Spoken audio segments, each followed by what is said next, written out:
No niin, tervetuloa veronmaksajien vuoden 2026 Suomi-areena paneeliin. Minun nimeni on Antti Oksanen ja toimin tässä keskustelun puheenjohtajana. Kuten tiedätte, niin tämän vuoden Suomi-areenan teemana on luottamus. Ja mistä muusta veroissa on kyse kuin luottamuksesta? Suomalaisethan on kyllä tutkitustikin ihan kuuliaisia veronmaksajia, mutta me myös halutaan niille verorahoille vastinetta, eikö niin? Halutaan, että koulutusjärjestelmät toimii, saadaan laadukasta terveydenhuoltoa ja vanhuksista, ikäihmisistä pidetään huolta. Mutta jos näitä kaikkea ei tapahdu, niin kuin nykyisessä julkisen talouden tilanteessa, jos näistä peruspalveluista aletaan tinkiä, niin kuin ensi vaalikaudella joudutaan tinkimään, ihan riippumatta millainen hallitus meille tulee, niin silloin tämä perinteinen veronmaksu, into ja kykykin voi olla itse asiassa jo kyseenalaisempi. Eli tässä lyhyt johdanto, hyvät ystävät, päivän aiheeseen, ja nyt haluaisin kutsuakin päivän panelistit paikalle. Ihan ensimmäiseksi työeläkevakuuttajien eli Telan tuore toimitusjohtaja Saara-Sofia Sirén. Tervetuloa. Tuu Saara-Sofia tänne eka, niin mä kysyn semmoisen pienen lämmittelykysymyksen. Kaikkihan tietää, että olet pitkäaikainen kansanedustaja, mutta kaikki ei välttämättä tiedä sun aktiivista voimistelutaustasta ja myös Voimisteluliiton hallituksesta kokemusta. Niin nyt haluaisin ihan kysyä, että kun sun nykyinen viitekehys on vähän niin kuin eläkejärjestelmä, eläkeläiset, niin nyt semmoinen paras voimisteluvinkki eläkeläiselle tai eläköityvälle. Ei tarvitse näyttää, mutta voit kertoa. No mähän olen koulutettu jumppaohjaaja, että tarvittaessa vaikka voi näyttääkin sopivat liikkeet, mutta aivan mahtava intro-kysymys. Voimistelu on mulle erittäin rakas tausta, joka on mut politiikkaankin aikanaan tuonut, ja tämä harrastus toden totta edelleenkin jatkuu. Vinkkinä ehkä sanon vaan sen, että voimistelu ja sen eri muodot sopii kyllä ihan kaiken ikäisille, vauvasta sitten mummo ja vaariin asti, et ei muuta kuin voimistelemaan vaan. Hienoa. Tähän voi istua. Kiitos. Seuraavaksi kansanedustaja Joakim Vigelius, myös perussuomalaisten varapuheenjohtaja. Tervetuloa. Täällä on selvästi ystäviä paikalla. Sehän voi, Joakim, johtua siitä, että et sä nyt niin kaukaa oot täältä, sä oot Ylöjärveltä kotoisin, niin nyt tämä lämmittelykysymys sulle vähän samaa sarjaa, että mullehan Ylöjärvi tarkoittaa aika paljon eppunormaalia. Toki mun sukupolvelle oot itse nuorempi, mutta mitä eppunormaali, joka soittaa nyt jäähyväiskiertuetta paraikaa ympäri Suomea, mitä se sinulle merkitsee ja onko sinulla joku eppumuisto? No eppumuisto kyllä on, koska kun Ylöjärvellä on omat kouluni käynyt, niin silloin kun meillä on ollut päättäjäiset, niin sen lisäksi, että siellä on laulettu perinteinen suvivirsi, niin siellä myös todistuksia jaettaessa laulettiin eppunormaalin tahroja paperilla. Ei huono valinta lainkaan. Hieno eppumuisto tässä, ole hyvä, istu vaan. Kiitoksia. Ja sitten kansanedustaja Vihreistä Saara Hyrkkö, tervetuloa. No niin, Saara, en tiedä arvasitko, munhan on pakko kysyä, että mikä on sun suosikki reality tai tosi TV-show? No mun suosikki on itse asiassa tulee Australiasta. Masterchef Australia on mun ehdoton ykkönen, koska siis ruoanlaittoja ja tällaisia ihania inhimillisiä kohtaamisia, niin siinä on jotain taikaa. Eli menee erikoisjoukkojen edelleen? Menee ehdottomasti. No niin, hieno, tervetuloa. Kiitos. Ja sitten veronmaksajien toimitusjohtaja Teemu Lehtinen, tervetuloa. No niin, Teemu, suthan tunnetaan myös kovana penkkiurheilijana, niin ei ehkä niin yllättäen. Mun on pakko kysyä, kun futiksen MM on menossa, niin mikä joukkue on tehnyt suurimman vaikutuksen, että mikä on sun mestariveikkaus? No kyllä nämä pienet maat, jotka tasapelejä puristaa, niin ne on ollut se piriste täällä näissä kurakaot ja muut. Se on ollut se hauskin asia. Mutta mestaruus, niin kyllä mä uskon, että mä luotan Ranskaan kyllä. Niillä on niin vahvasti ja monipuolinen hyökkäysosasto. Siellä on Dembeleä ja Olisea ja Pappea. Että mä uskon, että ne tekee tarvittavat maalit ja Ranska voittaa. No niin, jos veikkaisit, se olisi Ranska. Tervetuloa siihen viimeiselle tuolille. Mutta nyt hyvät ystävät, vaihdetaan täysin sitten moodia ja aihepiiriä. Eli aletaan keskustella verojärjestelmän hyväksyttävyydestä nykyisessä julkisen talouden tilanteessa. Mutta aloitetaan kumminkin ajankohtaisella eläkeaiheella, koska nythän tässä on viime kuukausien ja vuodenkin aikana peräänkuulutettu eläkkeensaajia mukaan näihin julkisen talouden säästötalkoisiin. Samaan aikaan me on saatu aika tuoretta kiinnostavaa dataa siitä, että työeläkejärjestelmän kestävyys on viimeisten laskelmien mukaan jopa erinomaisessa kunnossa, koska sijoitusten osuus tässä eläkevarallisuuden hoidossa kasvaa. Eli kysyisinkin ekana panelisteilta, mitä eläkkeelle ja eläkemaksulle pitäisi ensi vaalikaudella tehdä nimenomaan suhteessa näihin säästötalkoisiin. Ja koska aihepiiri on tämä, niin Saara-Sofia saa aloittaa. No kiitos kovasti. Erittäin ajankohtainen keskustelu ja kysymys. Ja kyllä mun lähtökohta on se, että mitä tahansa tehdäänkin, niin pitää olla erittäin huolellinen siinä, että ymmärretään niiden päätösten vaikutukset. Meillä on Suomessa kansainvälistä vertailua erinomaisesti kestävä järjestelmä, joka on monilta osin todella toimiva ja hyvä ja vakaalla pohjalla. Ja ihan syystä erillinen valtion budjetti ja eläkejärjestelmä. Ja pitää olla hyvin tarkkana siinä, että näitä ei sotkettaisi toisiinsa. Että valtion talous on oma kokonaisuutensa ja eläkejärjestelmä on oma kokonaisuutensa, jota vastikään erittäin onnistuneesti jälleen uudistettiin. Ja näin pitkällä aikavälillä sitten eläkejärjestelmä ja sen kestävyys vahvistuu entisestään. Et mitä tahansa tehdään, niin tehdään huolellisesti valmistellen, harkiten ja nimenomaan tämä pitkä perspektiivi mielessä pitäen, ei hätiköityjä lyhyen aikavälin ratkaisuja, koska eläkejärjestelmä vaikuttaa lähes joka ikisen suomalaisen elämään jossakin vaiheessa ja hyvin pitkällä aikavälillä, 10 vuosien päähän. Eli ei sekoitettaisi näitä kahden järjestelmän puroja ja vellejä. Joakim Vigelius. Varmasti on, kuten niin edellä todettiin, että mitä laajempi konsensus saataisiin näiden eläkeratkaisujen ympärille, sitä parempi. Yhtenä konkreettisena keinona, jota perussuomalaiset on esimerkiksi tässä viimeisen vuoden aikana esittänyt, on se, että kun meille on selvinnyt ihan tilastollisesti, että esimerkiksi takuueläkkeet kohdentuvat hyvin suurella yliedustuksella tällä hetkellä maahanmuuttajataustaisille ihmisille, niin meidän on pakko alkaa miettimään tätä meidän eläkejärjestelyä esimerkiksi takuueläkkeiden suhteen. Eli meillä on ennätyksellisissä määrin ollut maahanmuuttoa viime vuosina ja todella monet tahot sekä oikealla että vasemmalla laskevat Suomen talouskasvua ja tuottavuuden kasvua maahanmuuton varaan. Mutta se on kestämätön tilanne, että jos meille saapuu paljon ulkomaalaista työvoimaa, joka osin käy töissä, osin ei käy töissä, ja siellä ei osin kerry ne työeläkkeet, jolloin jäädään sitten takuueläkkeiden ja kansaneläkkeiden varaan, niin varmasti sieltä joudutaan aivan ensikädessä tinkimään, koska ei se ole reilua, että ulkomailta tullaan tänne, ei kartuta lainkaan eläkkeitä ja sitten päästään kuitenkin takuueläkkeen piiriin hyvinkin lyhyen asumisen jälkeen. Käytännössä se vaatii tällä hetkellä sen 2-3 vuotta asumista, että pääsee takuueläkejärjestelmän piiriin.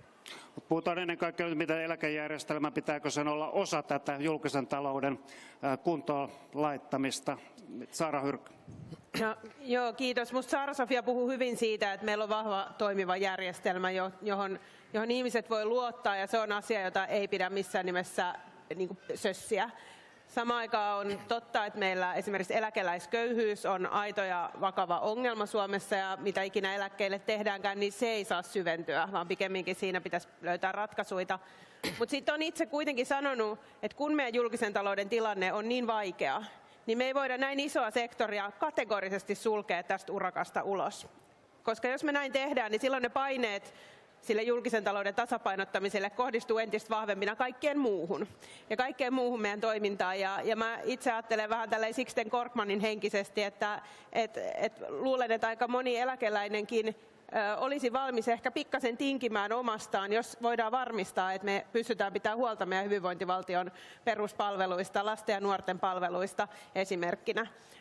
Ja siksi mä oon itse ajatellut niin, että meidän täytyisi tässä julkisen talouden vahvistamisen urakassa löytää joku tasapainoinen eläkekokonaisuus, jossa toimia kohdistettaisiin pitkäjänteisellä tavalla sekä ehkä nykyisiin eläkeläisiin kenties niin, että ne eläkkeet ei nousisi niin nopeasti, ei niinkään, että leikattaisiin keneltäkään, vaan että se nousu olisi pikkasen hitaampaa.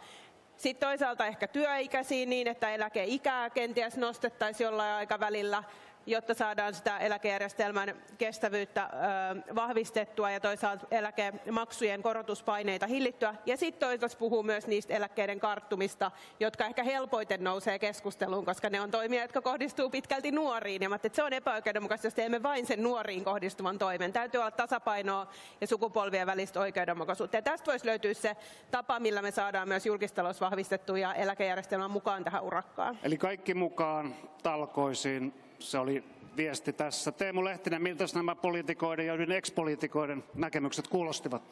Osaan pystyy hyvin yhtymään. Ehkä semmoinen perusongelma tässä mun mielestä on, että jos puhutaan valtiosta, valtioalijäämistä ja eläkkeistä, ikään kuin että se on yksi potti. Se ei ole mitään meetvurstia, johon jauhetaan kaikki sisään, vaan meidän työeläkejärjestelmä on ihan itsenäisesti rahoitettu kokonaisuus, joka on erinomaisessa kunnossa fiskaalisesti. Ja nyt on tuoreita laskelmia, että maksut riittää ihan hyvin. Ei tarvitse muuten, täällä on paikalla paljon eläkkeensaajia, niin älkää uskoko, jos joku sanoo, että eläkkeiden indeksejä pitää nyt rahoitussyistä, että saadaan rahoitus riittämään, niin leikata. Ei tarvitse. Eläketurvakeskus on laskenut, että maksua voitaisiin tämänhetkisen ennusteen mukaan jopa laskea lähes 2 prosenttiyksikköä, siis maksutasoa voitaisiin laskea, silti rahat riittää. Tämä riippuu sijoitustuotoista ja muusta, mutta rahoitus on erinomaisessa kunnossa eläkejärjestelmässä ja ei saa sieltä rohmuta valtiolle rahaa. Se on ihan se vihoviimeisin juttu, että sitä ei voi pitää hyväksyttävänä, mikään poliittinen hallitus ei saa siihen suuntaan mennä. Jos ajatellaan sitten muuten, että kun indekseihin nyt rahat riittää, verotus on toinen puoli. Kyllä mä oon sitä mieltä, että raippaveroja ihan riittävästi eläkkeensaajilla jo, että raippaveroja ei pidä kiristää. Eläkkeensaajat on mukana rahoituksessa korkeilla ja ankarilla veroilla. Ja mitä enemmän sitä eläkettä on, niin se on hyvin progressiivinen. Sitä enemmän myöskin sitä veroa sitten maksetaan. Mutta tärkein ehkä viesti mulla on, että puurot ja vellit erillään. Valtio ei saa imuroida eläkejärjestelmästä rahoja jatkossakaan. Muuten meillä on kaikki pielessä, myös eläkkeiden rahoitus. Ja siihen suuntaan me ei saada mennä. Jos mä ihan lopuksi sanon vielä tästä, mä ymmärrän tämän keskustelun takueläkkeestä muuten. Että kyllä se on ihan hyvä. Suvi-Anne Siimes on sen keskustelun aloittanut ja haluan nyt tässä todeta, että se on musta ihan ymmärrettävä kysymys, että sehän on myös hyvin korkea jo nyt suhteessa siihen, mitä pienestä työeläkkeestä jää käteen verojen jälkeen ja jo vielä asumistuki huomioidaan. Että tätäkin keskustelua on uskallettava käydä. Kyllä. Saara Hyrkölä, kommentti tähän. No nyt täytyy sen verran vastata, kun tässä on vähän niin kuin rivien välissä syytetty puurojen ja vellien sekoittamisesta. Siitähän ei ole kyse, mutta ei me tietysti voida sulkea silmiämme siltä, että ne eläkemaksut kokonaisuutena haukkaa aika ison osan siitä palkasta ja ovat niin kuin osa meidän verorasitusta. Ja kun me ansiotuloverotusta ei kukaan haluttaisi kiristää tai mitään ansiotuloverotuksen kaltaista, vaan haluttaisiin tietysti, että ihmisille siitä omasta toimeliaisuudesta jää käteen, niin sitä kautta ne eläkkeet kyllä ovat niin kuin liitoksissa tähän meidän julkisen talouden kokonaisuuteen ja verojärjestelmään. Ja tämä on se syy, miksi minusta täytyy niin kuin pystyä keskustelemaan. Ehdottomasti ei pidä olla tabu ja kissat nostettava pöydälle takueläkkeiden osalta, mutta ajattelen, että siinä on tärkeää tunnistaa, että jos se lähtökohta on se, että ajatellaan, että kun maahanmuuttajat saavat jotain, niin se tuntuu epäreilulta. Onhan meillä tilanne vaikkapa, että yrittäjien eläkejärjestelmä ei ole siis yrittäjien niin kuin rahoittama, vaan se on valtion subventoima. Ja se on ehkä ihan hyväksytty yleisesti asia, että näin on, eikä sitä pidetä tavallaan epäreiluna. Nämä on asioita, jotka tietenkin voidaan ottaa pöydälle ja käydä sitä keskustelua, mutta löydettävä oikeudenmukaiset kokonaisuudet niistä. Joakim Vigelius kommentti ja sitten vielä Saara-Sofia ja sitten siirrytään eteenpäin. Niin, ajattelen, että tässä tämä reiluusnäkökulma on hyvin tärkeä, koska en voi itse pitää reiluna sitä, että jos me aiotaan nojata, kuten esimerkiksi Vihreät ja Vasemmistoliitto ja elinkeinoelämäkin haluaa nojata Suomen taloudellisen kasvun siihen, että maahan tulee 40-45 000 nettomaahanmuuttajaa joka vuosi, konkreettisesti tarkoittaen 55-60 000 uutta tulijaa joka vuosi. Siihen päälle vielä humanitaarinen maahanmuutto, niin me ollaan niin suuren demografisen väestökehityksellisen muutoksen edessä Suomessa, tämän ikääntyvän väestön ja tällaisten tavoitelukujen maahanmuuton suhteen kanssa, että se on kestämätön yhtälö, jos meidän eläkejärjestelmän piiriin ja nimenomaan valtion takaaman varojen piiriin pääsee liki olemattomalla työhistorialla käytännössä vain asumisperusteisesti. Et me ei voida ynnätä näitä kahta yhteen, että leväperäisesti tarjotaan sosiaaliturvaa ja yhtäaikaisesti toivotetaan myös maailma kylään, vaan kyllä meidän pitää pystyä vaatimaan erityisesti ulkomailta tulleilta ihmisiltä suurempaa panosta suomalaisille työmarkkinoille, jos he tänne tulevat, ja että he osallistuvat myös sen eläkejärjestelmän rahoituksen kattamiseen, jos he haluavat sitä myös hyödyntää. Se on minusta reilua. Niin, Saara-Sofia Sirén edeltäjäsi avasi tämän keskustelun, eikä sellaisia tabuja pidä ollakaan, niin mitäs työeläkevakuuttajat näkee tämän asian ja muutenkin kommentit edelliseen? No mä uskon, että suurin osa suomalaisista on ihan samaa mieltä, että jos tekee pitkän työuran vaikkapa jollakin matalapalkkaisella alalla, niin sen pitäisi näkyä eläkkeessä suhteessa sellaiseen ihmiseen, joka ei ole tehnyt työuraa välttämättä ollenkaan tai on tehnyt hyvin lyhyen työuran. Niin tässä on ihan selkeä kannustavuushaaste, jota on syytä keskustella ja miettiä siihen ratkaisuja. Tämä ei toki rajoitu ainoastaan maahanmuuttajiin, vaan tämä on järjestelmässä oleva elementti tällä hetkellä, joka itse asiassa johtuu siitä, että 90-luvun lamassa tehtiin tällainen ratkaisu meidän eläkejärjestelmää koskien, josta poistettiin tällainen pohjaeläkepalikka, ja tämä aiheutti tämän nykyisen tilanteen, jossa nyt ollaan. Ja minusta se on tämän päivän päättäjille, teille poliitikoille, hyvä viesti siitä, että jos tehdään valtiontalouden tilkitsemiseksi, vaikeassa valtiontalouden tilanteessa jotakin ratkaisuja eläkejärjestelmää koskien, niin ne näkyvät vuosikymmenten päässä edelleen siellä järjestelmässä. Ja sen takia tämä perspektiivi pitää koko ajan olla mielessä. Eläkejärjestelmän perspektiivi on aina kymmeniä vuosia. Valtiontalouden on budjetti kerrallaan ja siksikään näitä ei pitäisi puuroja ja vellejä sekoittaa.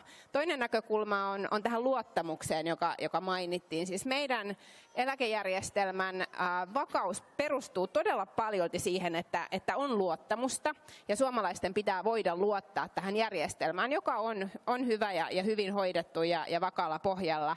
Ja tämäkin on tärkeä viesti, että sitä luottamusta ei pitäisi horjuttaa yhtään sillä, että tehtäisiin jotain hätiköityjä lyhyen aikavälin ratkaisuja tai nyt tätä valtiontaloutta lähdettäisiin paikkaamaan sieltä eläkejärjestelmästä. Ihan pieni tarkennus, ja tiedän hyvin, että erinomainen entinen kollegani Saara tietää, mutta varmuudeksi vaan totean, että eläkemaksut ei ole osa verojärjestelmää, vaan ne nimenomaan eivät ole vero. Ne on ihmisten, siis suomalaisten omalla työllään ja työnantajien maksamaa tulevaisuuden turvaa. Se on tähän järjestelmään ihmisten tulevaisuuden turvaksi. Ne nimenomaan eivät mene veron kaltaisesti sinne valtion budjettiin. Vielä lyhyt kommentti Teemu ja sitten Ihan pakko todeta, että kyllä se Saara-Sofialle, että kyllä ne on veroluonteisia maksuja.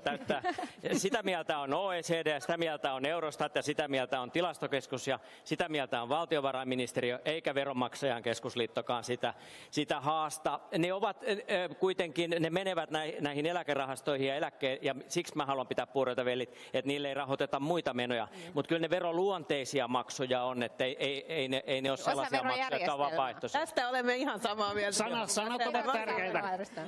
Mä siirrän nyt keskustelun seuraavaan, koska muuten me jutellaan eläkkeestä koko paneelin ajan, koska otsikon mukaisesti nyt puhutaan verotuksesta myös.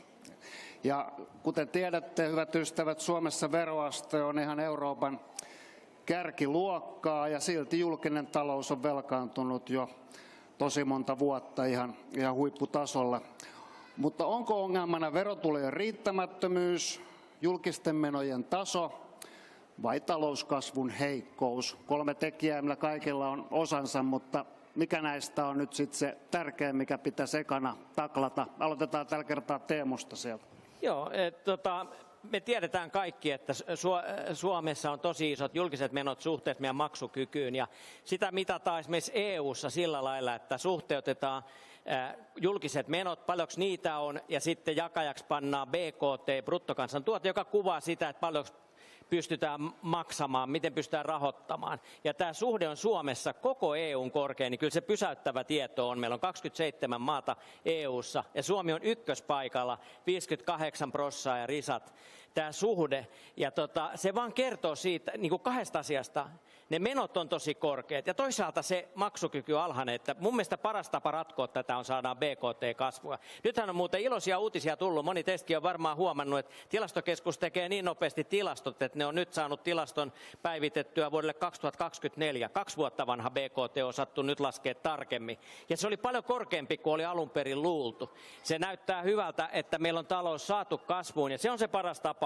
Lisää talouskasvua, se koskee kaikkia veroratkaisujakin. Me tarvitaan lisää talouskasvua, silloin me saadaan lisää maksukykyä, eikä tarvitse niin paljon leikata. Mutta niitä menojakin on säästettävä, koska ne menot on sitten se toinen puoli sitä, että suhteessa maksukykyyn meillä on myös tosi korkeat menot. Meillä on vähän liian suuret menot kyllä tänä päivänä siihen, mihin meillä on varaa. Eli säästöjä pitää saada ja kasvua pitää saada. Silloin tuo suhdeluku paranee ja myöskin valtiontalous saadaan kuntoon. Tilastokeskukseenkin muuten kohdistuu näitä säästöjä, toivottavasti heidän palvelunsa ei heikkene sitä myötä. Mutta Saara Pyrkkö, niin ratkaiseeko nämä talouskasvu nyt päättäjien nämä akuutit ongelmat? Mitä muita toimenpiteitä tarvitaan? Joo, ei voi pelkän talouskasvun varaan laskea. Kyllä ne meidän julkisen talouden haasteet sen verran vakavia on, mutta sitä talouskasvua kyllä tarvitaan. Ja kyllä ne kaikki muut toimet, sopeutustoimet, mitä tehdään, niin täytyy sillä tavalla sovittaa, että ei ainakaan itse niin kuin hiekoteta sitä omaa kasvuamme. Ja se on tärkeä huomioida. Samaan aikaan ajattelen niin, että kun kysyit, että mikä näistä tekijöistä on niin kuin se kriittinen, kaikki niistä ovat niin kuin olennaisia. On varmasti niin, että meidän täytyy sitä meidän menopuolta katsoa tarkalla kammalla. Meidän täytyy pyrkiä vauhdittaa sitä kasvua. Mutta mä itse suhtaudun verotukseen sille aika niin kuin pragmaattisesti, että musta verotus ei ole mikään mörkö. Meidän veroastehan Suomessa on kuitenkin laskenut jo pidemmän aikaa ihan merkittävällä tavalla, joka tavallaan myös selittää sitä meidän alijäämää jossain määrin, että meillä veroastetta on laskettu. Ja mä ajattelin, että kyllä siellä sellaisiakin veroja on, joita me voitaisiin nostaa tai uusia veroja ottaa käyttöön. Verotus on työkalu, jolla me niin kuin halutaan turvata meidän hyvinvointivaltion rahoitus, ja toisaalta se on työkalu, jolla me voidaan ohjata ihmisten ja yritysten toimintaa vaikkapa ympäristön kannalta kestävämpään suuntaan. Ja tätä työkalua meidän pitäisi uskaltaa käyttää viisaasti niin, että me ei niin kuin haitata ihmisten toimeliaisuutta ja kannustimia, mutta että me saadaan sitä talouden rakennemuutosta tehtyä, joka tekee meistä iskun kestävämpiä myöskin tässä muuttuvassa maailmassa. Ja tehdään tavallaan välttämättömyydestä hyve. Se on se, mitä mä ajattelen, että me Suomessa on osattu aika monesti vaikeassa tilanteessa. Me voidaankin tehdä ne uudistukset, joita tarvitaan vaikkapa siellä ympäristön puolella, jossa sitten voidaan myös julkista taloutta samalla vahvistaa. Puhutaan näistä yksittäisistä veroista vielä myöhemmin keskustelun myötä, mutta nyt Joakim Vigelius, niin perussuomalaiset on hyvin sitoutuneita ollut näihin säästöihin, mutta mitä muuta tarvitaan, että tämä yhtälö paranee? No kyllähän me tarvitaan tietysti myös sitä talouskasvua, mutta kuten Saarakin tässä vierellä totesi, niin jokainen rehellinen poliitikko tässä ajassa joutuu toteamaan, että pelkkä talouskasvu ei tule pelastamaan Suomea näiltä alijäämiltä. Meidän velkaantumistahti asettuu siihen 10 ja 15 miljardin välille kroonisesti, eli niin paljon ollaan pakkasella joka vuosi, ja mikään realistinen talouskasvu, joka Suomen kaltaiselle taloudelle olisi ennustettavissa, ei kata näitä alijäämiä. Ja se on jokaisen poliitikon hyvä tunnustaa tässä ajassa, ja sen takia me tarvitaan paitsi talouskasvua edistäviä toimia, me tarvitaan myös sitä, että työllisyyttä saadaan kasvuun, ja me tarvitaan myös menojen sopeuttamista tuloihin. Jos me ollaan miinus 15 miljardia, niin meidän on pakko miettiä, että mitä toimia, verorahoitteisia toimia valtio voisi tehdä vähemmän, tai mitä sen ei tässä ajassa ja tämä taloustilanne huomioiden tarvitsisi tehdä tässä määrin tai ollenkaan. Kuten todettiin, niin Suomessa on maailman, erityisesti läntisen ja kehittyneen maailman korkeimpia veroasteita. Meillä on läntisen ja kehittyneen maailman korkeimpia veroluonteisia menoja, siis valtion menot ihan kärjessä länsimaissa. Ja samanaikaisesti me ollaan myös nopeimmin velkaantuvia länsimaita. Ja tässä tullaan hyvin konkreettisesti siihen kysymykseen, että saadaanko me meidän veroille vastinetta. Verot on tapissa. Onko palveluiden laatu tai palveluiden kestävyys tapissa, niin ei ole. Ja näen itse, että tämä liittyy voimakkaasti siihen keskusteluun, mistä me aloitettiin, myös eläkkeisiin. Eli jos me ajatellaan, että aina on joku uusi portti, josta me voidaan nyhtää ihmisiltä veroja tai veroluonteisia maksuja tai paikata käytännössä ihmisiltä rahaa viemällä sitä, että ei olla pystytty elämään suu säkkiä myöten, niin pelkona on, että se on aina poliitikkojen ratkaisu, eikä se, että mietitään, miten asioita voitaisiin tehdä uudelleen ja miten valtio voisi olla vähemmän jossakin siellä, missä sen ei tässä ajassa tarvitsisi olla tai jota se on tehnyt ehkä liikaakin. Saara-Sofia Siren, miten itse näet tämän tasapainon, mihin meidän pitäisi nyt ennen kaikkea keskittyä, kun puhutaan kasvuista, säästöistä ja sitten tosiaan julkisten menojen tasosta, joka on kovalla tasolla. Niin valitettavasti ei ole mitään yhtä yksittäistä ratkaisua. Epätoivoisesti varmaan kaikki mielellään ottaisivat vastaan jonkunlaisen hopealuodin, jos sellainen olisi, mutta kun sellaista ei ole. Meillä on haastava lähtötilanne jo ollut. Meidän demografia haastaa siellä. Meillä on ollut pitkään tiedossa, että meidän väestö ikääntyy ja silti me ollaan tällaisessa tilanteessa. Rakenteellisia uudistuksia olisi pitänyt tehdä jo kauan aikaa sitten. Sitten meillä on tilanne, jossa me eletään yli varojemme, eli liian korkea menotaso. Ja kaikki tämä yhdistettynä siihen, että meillä ei ole ollut todella pitkään aikaan juurikaan kasvua, siis lähes ollenkaan kasvua. Ja jos verrataan Suomen tilannetta moniin verrokkimaihin, niin erilaiset globaalit haasteet, mitä meillä on ollut viime vuosina, niin on kohdanneet muitakin maita, mutta muut maat on saanut kasvu-uran aina siinä välillä. Suomi ei ole saanut, vaan me ollaan koko ajan jääty pikkasen enemmän jälkeen siitä kasvusta. Ja samaan aikaan esimerkiksi Venäjän aloittama hyökkäyssota Ukrainassa niin on osunut nimenomaan Suomen talouteen kovemmin kuin moniin muihin maihin. Tämä kaikki yhdessä on aiheuttanut sen, että Suomella on niin haastava tilanne kuin nyt on. Ja sen takia tarvitaan todella monenlaisia keinoja, että tästä suosta päästään. Nyt ollaan oltu tietysti aika ylätasolla, mutta koitetaan päästä konkretiaan. Mikä on se konkreettinen julkisen taloudenpidon tulos, jonka veronmaksajien meidän kaikkien pitäisi nähdä seuraavan vaalikauden aikana? Ja seuraava vaalikausi alkaa, kuten tiedätte, vuoden päästä keväällä. Saara Hyrkkö. Niin mä ajattelin, että niitä tuloksia pitäisi vaatia jo nykyiseltä hallitukselta ihan tässä seuraavan vuoden aikana, koska kyllähän tämä tilanne ei ole mitenkään uusi ja me jo nähdään, että se politiikka, mitä 3 vuotta on tehty, niin ei ole toiminut. Ollaan saatu juuri tänään tilastokeskukselta, kun ne vielä pystyy tuottamaan niitä tilastoja, niin ennätystyöttömyysluvut jälleen. Ja tavallaan, että se tilanne on aika synkkä. On ehkä tehty tätä talouspolitiikkaa tavalla, jossa katse on niin kuin liian lyhyellä aikajänteellä. Ihan vastaavasti kuin siinä eläkejärjestelmässä, niin kyllä meidän tätä talouden vahvistamistakin pitäisi tehdä sillä tavalla katse pidemmällä, että me emme myöskään aiheuta kasvavia kustannuksia hetken päästä. Sellaisista säästöistä ei meille ole mitään iloa, jotka sitten tulee kalliimmaksi myöhemmin. Eli ajattelen niin, että tämän hallituksen pitäisi kyetä jo syksyn budjettiriihessä tekemään toimia, jotka vahvistavat julkista taloutta. Esimerkkinä nostan nyt tämän yhteisöveroalennuksen, jonka hintalappu on yli 800 miljoonaa euroa ja jonka asiantuntijat on arvioinut tehottomaksi keinoksi vauhdittaa talouskasvua, jolloin tavallaan on ilmeistä, että ei meillä tällaisessa tilanteessa ole sellaiseen varaa. Mutta seuraavalle kaudelle tulee silti iso urakka, ihan riippumatta siitä, mitä seuraavan vuoden aikana tapahtuu. Ja ajattelen, että siellä pitää varmastikin ihan jo meille EU-sta tulevien velvoitteiden takia niin pyrkii ihan niin kuin merkittäviin miljardiluokan sopeutustoimiin. Ja siellä se oma reseptini on ollut nimenomaan se, että siinä on sekä veroja, siinä on niitä menojen karsimisia ja toisaalta sitten sitä kasvun vauhdittamista ja työllisyyden vahvistamista, tuottavuuden parantamista. Jälleen kerran toimet pitkällä kantamalla, että vaikkapa koulutukseen panostaminen on kuitenkin sitten se pitkässä juoksussa keino, millä me voidaan sitä kasvua vauhdittaa, mutta ne tulokset ei tule yhden vaalikauden aikana. Näinpä, ja toki todettava tähän samaan hengenvetoon, että taloudessa on nyt muita hyviä merkkejä, mutta työllisyys klassisesti sitten tulee vasta myöhemmin jälkisyklisesti perässä. Mutta Joakim Vigelius, pääset nyt kommentoimaan hallituspuolueiden edustajana tähän, että mitä pitäisi vielä tällä vaalikaudella tapahtua ja tapahtuuko jotain? Hyrkkö on kyllä ihan oikeassa siinä, että työllisyyskehitys ei ole ollut sellaista kuin hallitus olisi toivonut tai mitä on tavoiteltu, mutta minusta on hieman epärehellistäkin väittää, että tämä hallitus olisi katsonut liian lyhytjänteisesti julkisen talouden toimia ja sopeuttamista, eli sitä vyön kiristämistä, koska nimenomaisestihan tämä hallitus on pyrkinyt tekemään ja onkin tehnyt enemmän sopeutuksia kuin käytännössä mikään aiempi hallitus sitten 90-luvun. Nimenomaan tavoitteena ja pyrkimyksenään se, että meidän tämä velkaantumiskehitys saadaan kuriin. On tehty paljon sellaisia kipeitä ja jopa epäsuosittuja toimia, jotka vaan nähdään, että ne on tehtävä joko nyt tai ne tehdään tulevaisuudessa korkojen kera. Ihan haluan muistuttaa tällaisesta aika karusta tulevaisuuden näkymästä.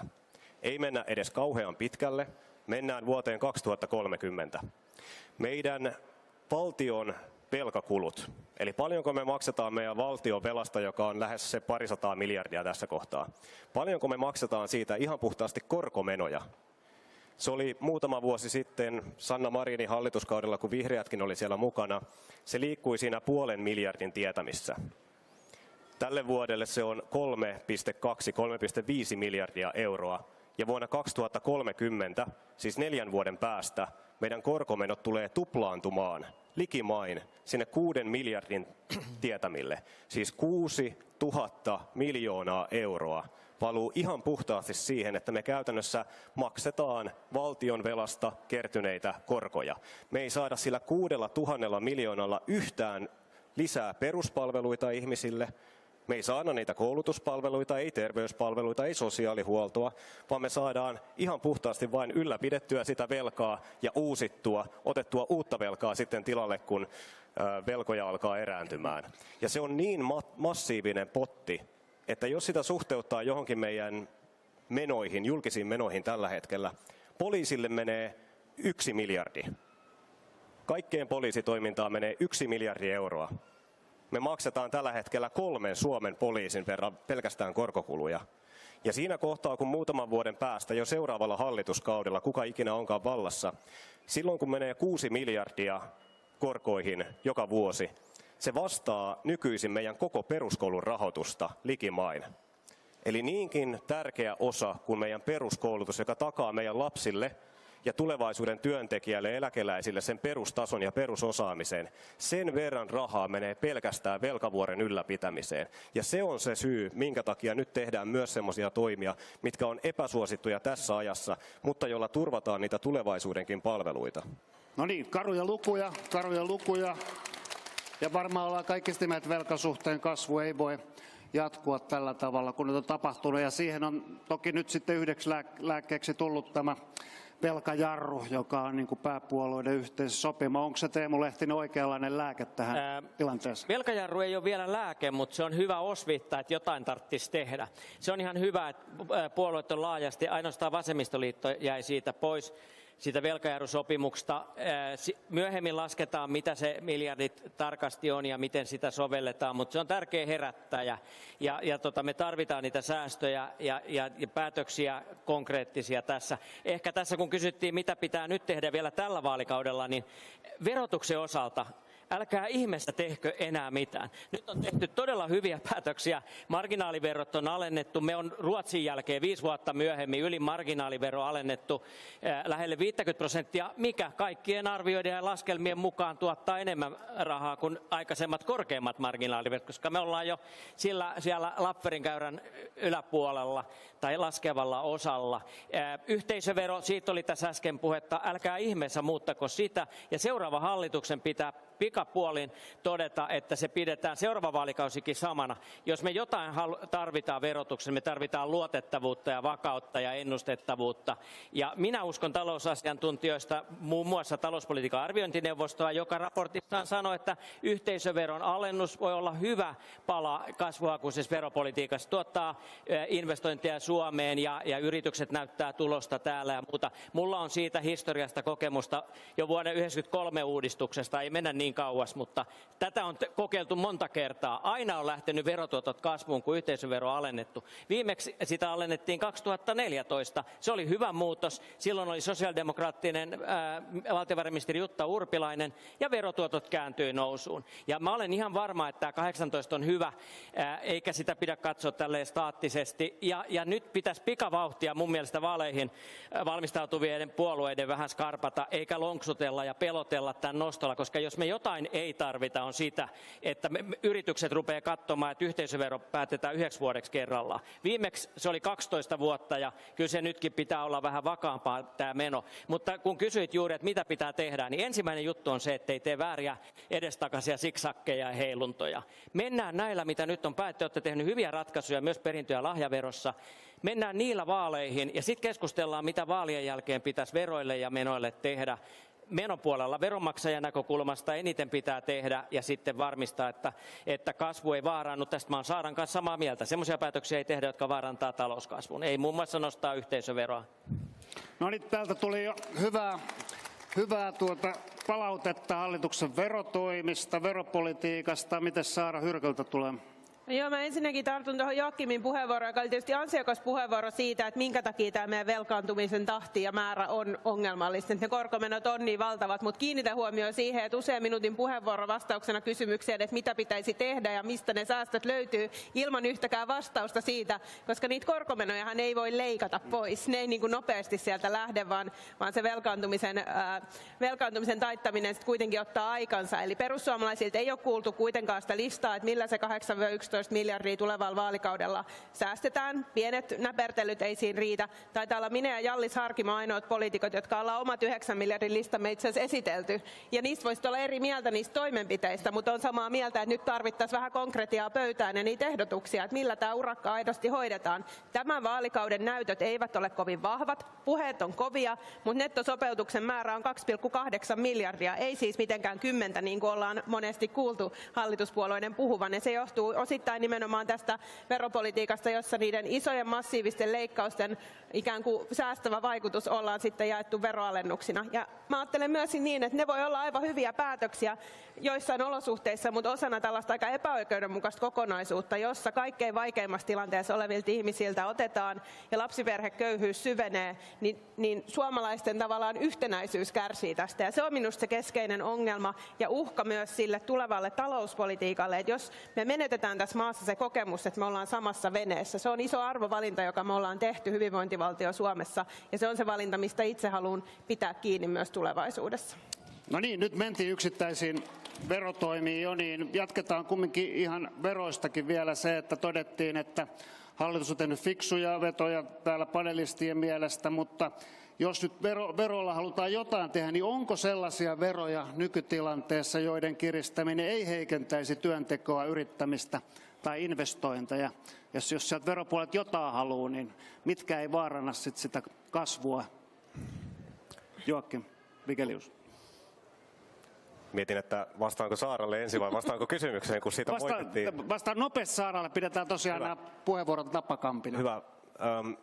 Minusta on outoa kritisoida perussuomalaisia siitä, että me emme ole esittäneet tarpeeksi säästöjä. Nimenomaisesti Riikka Purra valtiovarainministerinä ja ihan viime päivinäkin sosiaali- ja terveysministeri Rydman on esittänyt hyvin tolkullisia leikkauskohteita ja säästökohteita ja uudelleen priorisointeja siihen, mihin me laitetaan rahaa ja mihin me ei laiteta. Ja koko muu puoluekenttä, mukaan lukien vihreät ja Sofia Virta, on huutaneet kurkku suorana, että jos te olisitte pääministeripuolue ja jos te olisitte hallituksessa, tällaisia säästöjä ei tehtäisi, ja jos te olette tulevaisuudessa, niin te olette niitä perumassa. Ja ihan sama on pätenyt suunnilleen jokaiseen säästöön ja säästöesitykseen, mitä eduskunnassa on ollut. Mukaan lukien vaikkapa sellainen menoerä, jonka yli puolet suomalaisista on valmis leikkaamaan edes jonkin verran, iso osa suomalaisista paljonkin, kuin kehitysyhteistyön määrärahat. Sinne on lapattu yli 1 miljardi euroa, yli 1000 miljoonaa euroa keskimäärin vuodessa viimeiset 20 vuotta. yli miljardi euroa vuodessa. Ja kun me olemme nyt toteuttaneet näitä säästöjä satojen miljoonien koko hallituskauden mittaan noin 1,4 miljardin euron verran säästöjä kehitysyhteistyöstä, niin kuka on se puolue, joka on eduskunnassa jokaisessa vaihtoehtobudjetissaan ollut palauttamassa sinne rahaa? Lisää rahaa kehitysyhteistyöhön. Se on ollut vihreät. Ja olemme osoittaneet sille myös rahoituksen ja itse asiassa vahvistaneet vaihtoehtobudjeteissamme julkista taloutta enemmän kuin hallitus.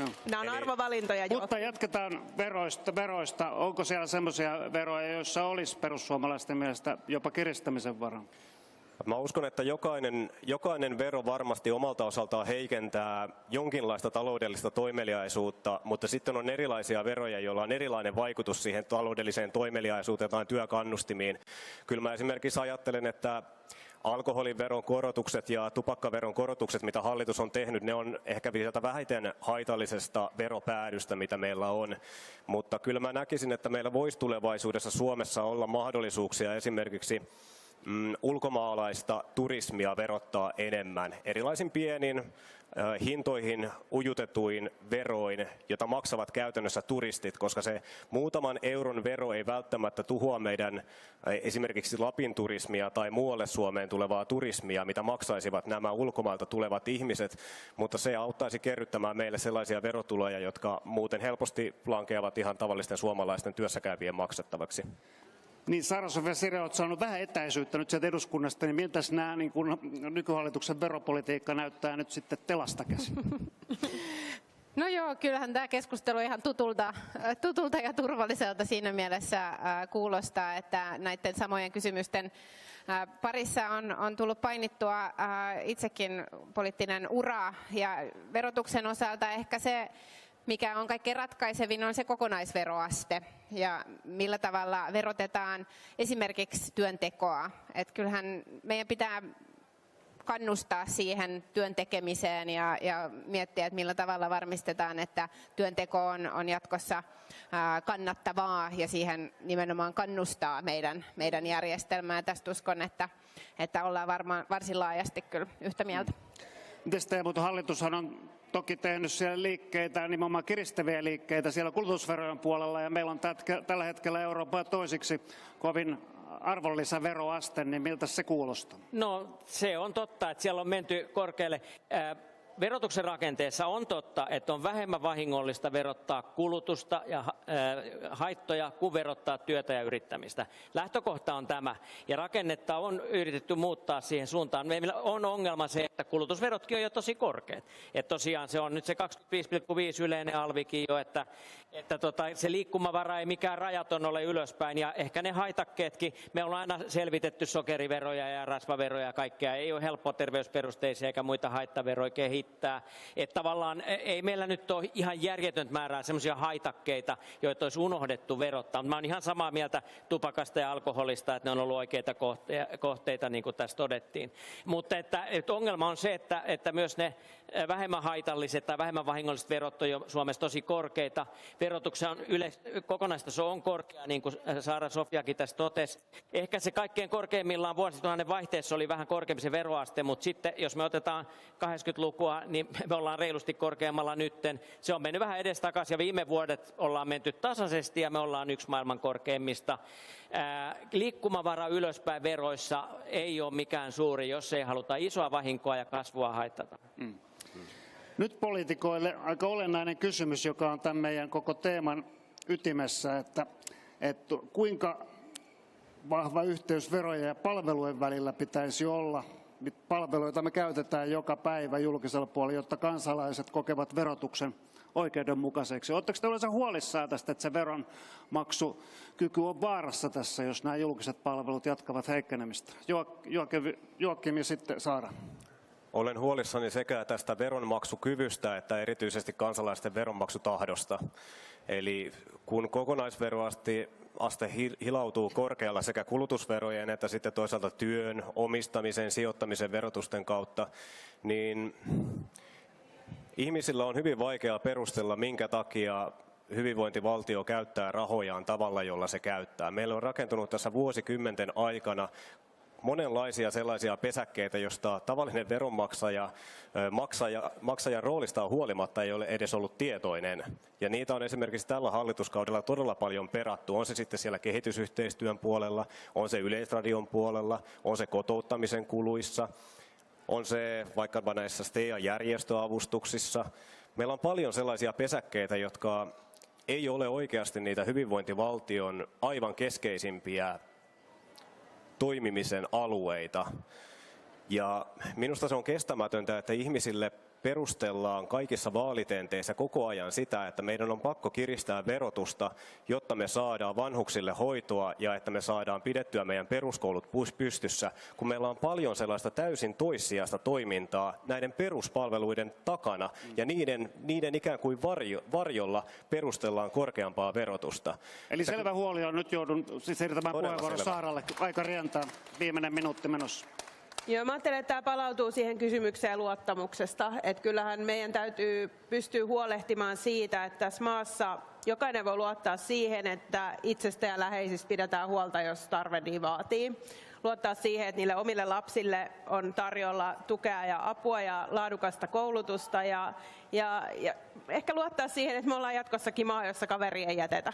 Ja siitä on musta kysymys, kun me mietitään sitä, että saadaanko veroille vastinetta. Ja sitten on paljon yksityiskohtia ja paljon arvovalintoja, joita politiikassa tehdään. Mä en kannata kaikkia perussuomalaisten tekemiä toimia tai ehdottamia toimia. Mulla on omat poliittiset ratkaisut ja sama toisinpäin.